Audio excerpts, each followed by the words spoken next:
Welcome to the Biz Kids Podcast, where young entrepreneurs rise, shine, and redefine what is possible. Ready to launch your business? Well, buckle up. We're about to launch. Welcome to the Biz Kids Podcast. I'm your host, JD Rabali, and today with us, we have Dan Oberski with Trinity Commercial Group. Dan has been in the real estate business and an entrepreneur for quite a while, and we want to hear his story. But as we always start off, Dan, give us your 60-second pitch of who you are and what you do. I'm Dan Oberski with Trinity Commercial Group. I'm married to one smoking hot little 5'3" lady who is the mother of 4 by nature and adopted 2. I work in the dirt business, which is basically real estate and consulting for both large land transaction and government services. And then I help to lead our company at Trinity Commercial Group, where we've got offices in Boca, Tampa, Jacksonville, and Estero, Florida. And everybody wants to be in the real estate business, so you must have said, oh, this is going to be cool. Everybody's doing this. I got to do this and jump in there. Let's go back in our little time machine. Let's go back to when you were a kid. How did you get this entrepreneur spirit? Did you have it as a kid? Did you have like a little side hustle that you were doing? That's a great question. JD, I was told a while ago, probably 8 to 10 years ago, that every kid who's in the entrepreneurial world has brokenness from their past. And I struggled as a little kid. I had seizures when I was 4 to 6 years old. I couldn't read at a grade level until I was in the 5th grade and was finally catching up into middle school.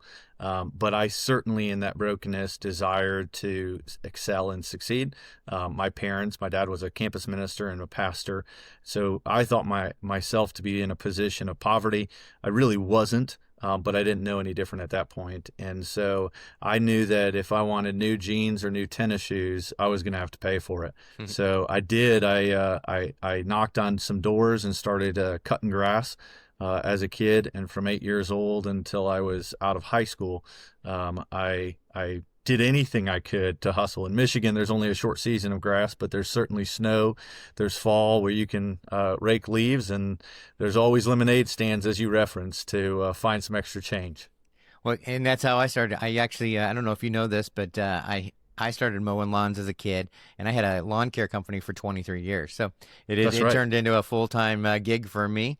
And so, yeah, getting out there and actually doing that hustle to get something that you want is the way we started as a kid. What was probably your best, or what was the one that you enjoyed the most as a kid? And not everybody enjoys mowing lawns, but I was reward oriented, right? So my favorite part was simply the reward. I wasn't necessarily driven off of great purpose, but just from a function of capital. Is I wanted to have resources to control my destiny. I had a vision to go to University of Michigan, which I knew there was no chance in the world my family could afford. And so I had to go out and push that lawnmower. So the things that were most rewarding to me is what was going to have the greatest payoff. So I loved rolling up to a lawn that was 18 to 24 inches and was going to take 4 hours to mow, because I knew that instead of the normal $10 to $20, I was going to get $40 to $50. So those were my big jobs. Awesome. And then when you went into college, you said you want to go to the Michigan, and when you got to school, did you find a side hustle there, or did you get a job, or how did you kind of balance that to make sure you had the money in your pocket to do with the things you wanted to do? I didn't know what I was going to do. I had the first year and a half saved up, JD, and it was expensive to go to Michigan. And so I got a cold call on my dorm, the things that spin like this, those type of phones. The rotary phones? That's right, the rotary phone. I took that call in my room, and there was an interview process to be what was called a territory manager for a company called ColorWorks. And the job of ColorWorks was learn how to quote, paint, and sell paint business during the summer. And you had to start during your spring break, where you'd get trained, you'd go pitch to win business, and you'd have to hire your crews. And that first spring break, instead of going to Daytona Beach, I went to every cold home I could find that looked like it needed a paint job. And I started selling paint jobs. And I did that from my freshman year. Then I was one of the top 3 producers, and became a regional manager. And then I recruited territory managers like myself, and I did that through my junior year. And then before my senior year, decided that if I was going to get into real estate, which if I roll back to when I was a kid, my grandpa, I had seen him, and I used to tell folks, when I grow up, I'm going to move to Bonita Springs and be a realtor, which I'm pretty sure was like some edge of a con artist and a real estate guy. So that's what I did during college that paid the bills until my senior year. And I actually made good money during my senior year wrapping up that and selling real estate. That's funny you say that, because we were just at the homeschool convention in Orlando, and we had a pitch competition there, kind of like a Shark Tank style pitch competition. Yep. And I had a student that was 15 years old. He went out and he sells paint jobs to the local people in his neighborhood, and then he hires a paint crew to do the work. And the paint crew is a professional paint crew, but he's the one that set it up. He's the one that goes out there and hustles and gets the work, and then he gives them the job to make sure it gets done right. And so a paint broker, yeah, and 15 years old, yeah. So I love it. He was averaging $4,000 profit per job that he was selling. So you never know. There's opportunities all around us. You always have to be looking for, what can I do? Where's there a need that needs to be filled? And so that's awesome. So you graduate college and you decide, okay, was it right away? You're like, hey, I'm going to get into the real estate business, or did you I'm going to stay with the painting business? Well, I had gotten my license during my senior year and started selling real estate. And during my senior year, I made $36,000, which was almost as much as my dad made that year as a pastor. And I had met that cute blonde I referenced earlier during my sophomore year, after my sophomore year. And I graduated, got married, moved to Southwest Florida, actually worked in a partnership with my father-in-law. And then after 9 months said, I'm not making any money and I don't like the marketing business. It was just a straight marketing consulting business. And so I got my license down in Florida in 2004 and started doing residential real estate. And that was really good times. We worked with friends and family. But as you referenced, good times aren't really what make us. It's the hard times that come from that. We grew that. I had 15 people on a residential real estate team, and we were buying, selling, flipping homes. And we taught the market how to lose money on real estate. We realized that there was a short period coming that was going to probably not continue upwards and go down. And so we stopped selling to friends and family, and that cut off our cash flow. And it made it so that we had to do our first short sale in 2006 on our own personal home. We had to try and protect our investors, which didn't work, by the way. We lost our home to a short sale, and then had multiple short sales we had to negotiate and navigate through. And that was a long haul. But that's also what got us into commercial real estate. So in the midst of that kind of failure, we went to go refinance an investment property that we had with a banker. And that banker said, this was I'll use nicer terms than maybe he used, a really bad decision, Dan. And, but I like you. Why don't you meet my friend? And he introduced me to Max Mazzone, who introduced me to another guy, and they spoke way over my head. And so I had a lot of learning to do, but that got me to working for a company called Winn-Dixie Grocery Stores, where I was representing them to do site selection. And that led me to working for a company called CBRE, which is the largest commercial brokerage firm in the world. And I thought I had nailed it. It was 2007. It was the peak of the commercial business. And I started to represent Fifth Third Bank and 7-Eleven and Winn-Dixie and Goodwill and all of these clients. We had a big book of business.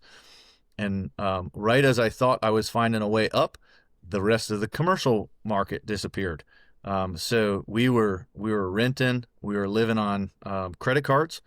And by 2010, almost 4 years of hustling, I turned to my wife and I said, hey, love, Costco, pushing carts on the weekends? Like, what do you want me to do? I'm not sure what to do. And she said, we prayed about it. We felt like God had led us to that opportunity. And she said, I think we've got to keep pushing forward. Well, January of 2010 came along, and we had $17 in all three of our bank accounts. By the way, that's not called diversity in finances. That's called broke. And we had to borrow money from friends to pay our rent and buy groceries that month. And by the grace of God, February, March, and through the rest of that year, the lights kind of turned on in the commercial business. And we made enough money to pay our bills. And then 2011, we started uptick. Again, by the grace of God, we had over $50,000 of credit card debt. And we had prayed about whether or not we were to file bankruptcy. We chose not to, just from a personal conviction. And God provided a mechanism for us to slowly pay back credit cards, pay back our friends and family. But it took a while. It was till 2015 before we were able to buy a home again. And we went from foreclosing home to foreclosing home to try and save money and get the least rent we could possibly pay. And all with 4 kids or 6 kids at the time? Well, so 2010, Kristen was pregnant with our 4th. And then in 2011, so one of the other tweaks is, as we just started to roll, 2011, CBRE pulled their flag from our market. And so, we didn't intend to, but we started Trinity Commercial Group in that year. And my team of 4 came with me. And in 2013, we were reintroduced to the idea that we had been adopted by Christ, and that we felt like at that point we had emotional, physical, financial, spiritual capacity to invite another kid into our home. And we met our son, Alexander, who goes by Alex. And Alex, so that became number 5 in 2013. Alex turns 22 next month. And number 6 came along. She's turning 8 this month. So when she was about 8 months old. So that was some of our business side of things. But if I'm totally transparent, JD, that the adoption and the work with Better Together to get to know Taraji totally transformed our mindset on the purpose of business and understanding like whose resources these are. As we work, why are we doing it, for who, and to what end? And that has been the rest of the last 10 years or so of navigating that. But 6 kids, I think, came until 25. I said 2017, 18. Oh wow! Was our 6th bonus. Yeah, that's quite the, from jumping from house to house after, losing it and trying to keep the rent and try to keep kids fed. I'm sure that was a very stressful time.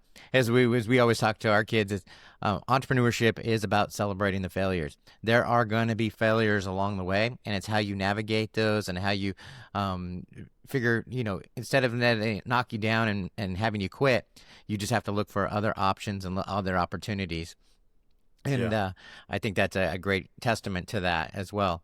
So now Trinity Commercial Group, how many employees do you guys have right now? Within our team, I think we're at like 52. 52. And you said not only Southwest Florida, you're all over the state of Florida? Yeah, we've got 4 offices now. So they're smaller offices. Most of our folks are in Southwest Florida, but we've got 6 people in Boca, a person and soon to be 2 people in our Jacksonville office, and a small single-person office in Tampa as well. So, when you move down to Southwest Florida, we're not from Florida as well. We came from Oregon, the Pacific Northwest, and we were new to this area. And when we got down here, the market that was about 2015.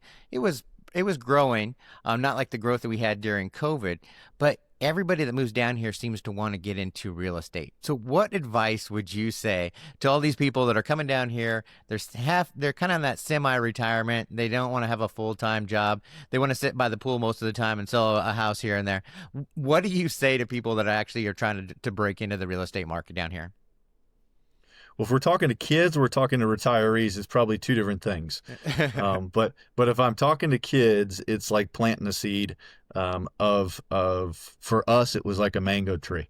It took a while, right? The first year that seed sprouts, it's cute, but it's really unproductive. And we've had a mango tree that on its 5th year produced its first round of fruit. And that's what my business, and specifically the commercial business, is. It's a lot of seed planting. It's a lot of nurturing of relationships. It's a lot of growth and competency, right? So most of my clients are smarter than me. The best that I can do is get good at the one little category that they don't have their natural competency in. We work for Lee County School District and other government agencies, and they very much know how to educate students. So I learn about facilities, development, dirt, underlying wetlands, roadways. I do the things that they don't have time to do while they're doing the important aspect of teaching kids how to do what they do. But if you're wanting to get into real estate, the residential real estate is a much more it's an earlier entry. It's a quicker turn. And so it's certainly a way that you can learn the business. You learn to negotiate price, and that's about it. And the average price you get to negotiate is 1% to 3%. So mostly it's support and service, right? So if you can learn to care for others and really want to honor somebody above yourself, that's the whole intent in the kind of the residential area. Is, hey, JD, you're about to make the biggest investment you've ever made. We're about to sell the biggest investment you've ever had. And trust me, I can help you through that process. And for heaven's sakes, there's a lot of paperwork, there's a lot of process, and there's a lot of potential risk that's out there. And so just working to honor the person that is around, that you come in contact with, that has a real need associated to them, where I need to get to Orlando for my new job. I need to adjust because, shoot, didn't realize that God was going to give me a fifth kid and we were only in 2 bedrooms, right? And so navigating that. So that's the entry, much like you referenced a 60-second elevator pitch. It's also who you know, how you speak to them, and what you want to do. In commercial business, we kind of joke that you better like the boxing business, because you get punched in the face a bunch and you have to say, thank you, can I have some more? It's a lot of failures. It's a lot of getting up from the ground and realizing that, hey, I clearly didn't know what I was doing on that time. Let me learn and advance my education and how I serve others. Well, and the other point you made is it really was about relationships for you, right? It's once you had a banker that was willing to talk to you, and he even didn't like the idea of your business, thought it was a bad choice on your part, he still made an introduction to you to let you know somebody else that could help you. That again, right, you said that was smarter than you, that knew more than you, and that's what you have to look for. Is how many introductions can you get, and how many people can you meet along the way that can help educate you and help you kind of in that whole process. Yeah. So you have 6 kids. So how do you teach your kids about entrepreneurship and business? And have you seen in your kids like that spirit, or are they looking at other aspects of their development? Each one of our kids and each person we come in contact with, I think, is something to be honored for who they've been made to be. And so I don't actually pretend that everybody is intended to be an entrepreneur. I pretend that everybody's capable of it if they want to endure it. It is not made for all people, but it is everyone is capable of doing it. And so of the 6 kids that I have, I'm going to guess that maybe 1 or 2 of them really have the pure entrepreneurial spirit to start something. The desire and willingness to endure failure is actually a component of being a pure entrepreneur. And then the downside is the boredom, right? So I just can't stomach sitting and doing one thing. I'm hungry, and I'm curious, right? Like those are aspects of a traditional entrepreneur. Is they're hungry. They want to either obtain or attain something, knowledge or competency or possessions or service, and it can be for good. But I'm guessing my son Alex is probably going to get there. That he's probably going to be one who overcomes some of the hardship that he did as a kid, and he's super smart, and has a tiny bit of laziness. which means he wants to substantially succeed and then do nothing. And that actually isn't a horrible thing at times, but he's very capable. My daughter, Sydney, loves serving and loving others. That's not really an entrepreneurial pure nature. She just wants to make people feel good. And entrepreneurs normally aren't making people feel good, especially themselves. My daughter, Maddie, maybe, just because she sees gaps in problems and wants to execute them. Ellie is a super creative young lady. She's probably the second most likely to be a pure entrepreneur. She just sees problems, and she's intuitive on knowing how to attack them. Hudson is that care and compassion person, not expecting that he's going to do that, but just because he doesn't like getting told what to do. He might be a home builder or run a trades business, which is very entrepreneurial in itself. And then Taraji, I think she's going to be the next president, or first young lady president. Nice. Now, relationship-wise, did your wife, along this whole process, did she have that entrepreneur spirit that when you were saying, "Hey, I'm going to go buy this property and I got to take this money out to do this," was she like, "Yes, let's do it," or was she like, "Hey, we got babies to feed"? Yes, would be the answer.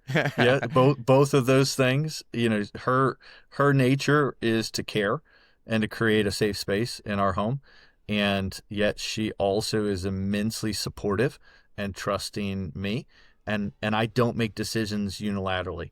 So as a husband, I believe that I'm to honor my wife, and so we talk through, we pray through, and we make decisions together.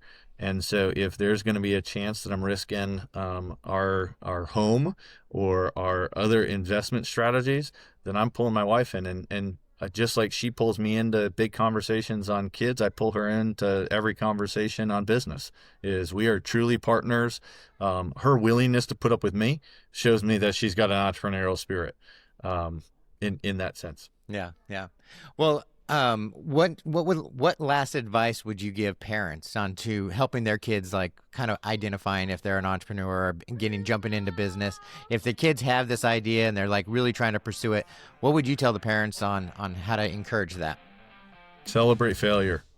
Much like you referenced, I heard the comment that I had never processed before is every time I succeed, I learn nothing. It simply affirms what I already know. But when I fail, all my faults and all my weaknesses are exposed. That's a great opportunity to transform and become something more than what you are. That's a great way to end it. Well, we appreciate you being on the show, Dan. And if you want to get your kids involved with the Biz Kids, you can find us at bizkidsusa.org. And we have an online training program there. If you're in Southwest Florida, we host events where kids can actually get out, sell their products, win money for their ideas. We have pitch competitions, like Shark Tank style type competitions where they can actually get a little money to reinvest into their business. So check us out online and find out more. Dan, thanks for being here. Enjoy your vacation. Thanks for taking a little time to be with us today. And we'll see you next time on the Biz Kids podcast. Thanks so much.